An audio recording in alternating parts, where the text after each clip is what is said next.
Time to talk politics with the leader of the Labour Party, Phil Goff, with us this morning. Good morning to you, Phil. Good morning, Wammo. Good morning. Now, 1 year on, of course, from the very first Christchurch earthquake, how would you rate the government's performance over the past year? Oh, look, we've tried to be largely non-partisan about that. I don't think people in Christchurch with broken homes and those that have suffered losses with 181 killed in February of this year want to see this turned into a partisan issue. There are things, look, our local people down there are advocating for their local constituents, and there are things that we'd like to see done differently and better. One of them is about training our people down there. We've got 10,500 young Cantabrians, not in employment, education or training. We know we've got a huge job to rebuild that city, but very little has been done about upskilling the people so that Cantabrians can rebuild their own city. We've had a lot of talk about bringing the Irish in because there's a depression in Ireland. But surely we owe our first obligation to get those young Cantabrians into the workforce, upskilled, trained, able to do the job. So I think there's been an oversight there. You announced a youth labour youth employment plan last week. What was the general guts of that? Well, I think the guts of that was to recognise that a higher percentage of our unemployment in New Zealand is our young people than almost any other developed country. And what we've said, look, for a start, there's 24,000 under 20-year-olds, that's teenagers, not in employment, education or training. We've got a high level of unemployment amongst those people at the same time as we've got a growing skills shortage crisis. And one way of dealing with that is to say to the employer, look, you take a chance, take one of these teenagers, 18 or 19-year-olds, off the unemployment register, get them into skill training, get them into an apprenticeship, and for the first year, we'll pay the dole payment to you as a subsidy towards the cost of that apprentice. So it's about $8,700 a week, a year, I should say, $167 a week. And the young person has the benefit of getting the skill, has the benefit of an apprentice wage, which is, twice that level. And the employer has the advantage of getting substantial help to bring forward their plans to take on an apprentice, so that when the demand for the building, skyrockets, as it will in Auckland and Christchurch in particular, we've got a group of young people coming through that have acquired the basic skills and are ready to take on some of those tasks. Does this mean that they don't go and study beforehand? What would happen is that they would basically go into an apprenticeship scheme.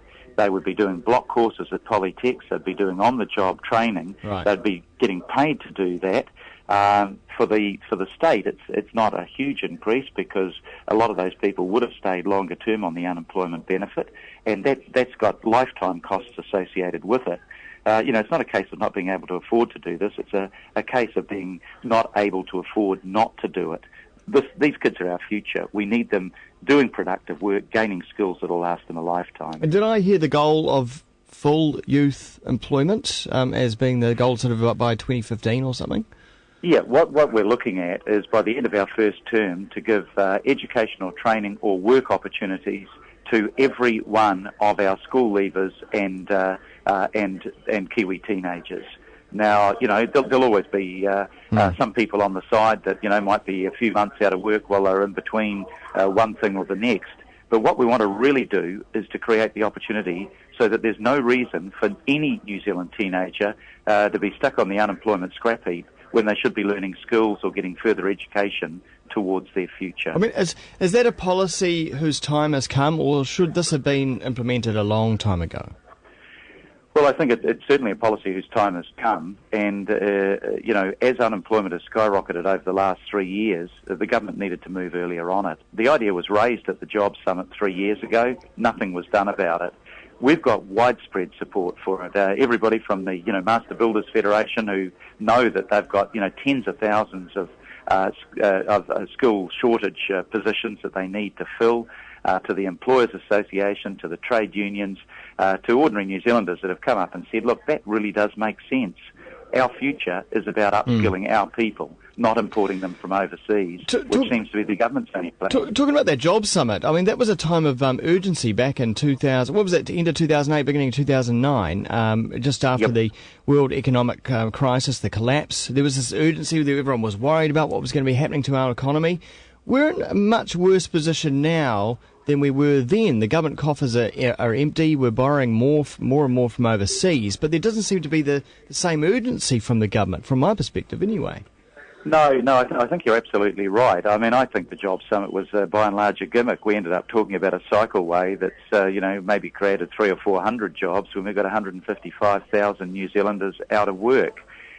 We didn't focus on the things that we needed to. And if you just think about what policies Labor's brought forward, the skill training policy that's been widely supported, the research and development policy so that we've got a smart, innovative, clever economy, the change in taxation to encourage investment to go in to export and productive areas rather than speculating on houses, the change in monetary policy that gives a boost again to the productive sector that creates real jobs.